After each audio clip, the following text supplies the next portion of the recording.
Magandang hapon, kumusta po? Narito po ulit ang update natin para sa lagay ng ating panahon. Ngayong hapon po ng February 5, 2026. Sa ngayon po ay patuloy pa rin na binabantayan ang bagyong Basyang na nagbabanta na po na maglandfall ngayong gabi o mamayang madaling araw sa vicinity ng Surigao del Sur.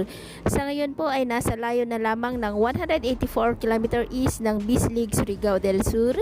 Nataglay ang lakas ng hangin na maabot po sa 60 kilometers per hour at bugso na 80 kilometers per hour at kumikilos po west southwestward sa bilis na 15 kilometers per hour na nagdudulot na ng mga isolated light to heavy rains sa malaking bahagi ng Visayas, Mindanao at maging po sa may southern Luzon. At sa ngayon po dahil kay bagyong Basyang ay nakataas ngayon ang tropical cyclone wind signal number 2 sa may Siquijor, southern portion ng Negros Oriental, southern portion ng Cebu, southern part ng Bohol, Surigao del Norte, kasama na po ang Siargao at Bukas Grande Islands, Surigao del Sur, extreme northern portion ng Davao Oriental, Agusan del Norte, Agusan del Sur, Misamis Oriental, northern portion ng Bukidnon, northeast portion ng Lanao del Norte, northeast portion ng Misamis Occidental at Camiguin. Signal number 1 naman sa northern portion ng Palawan, kasama na po ang Calamian, Cuyo at Cagayan Silio Islands,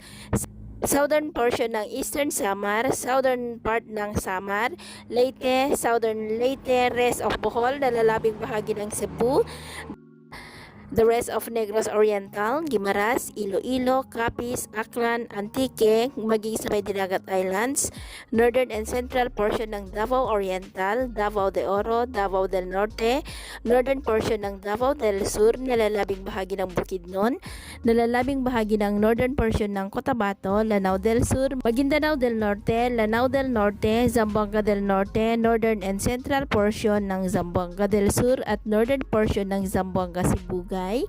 Kaya mag-ingat po tayo sa mga banta pa rin ng mapagbaha at pagguho ng lupa.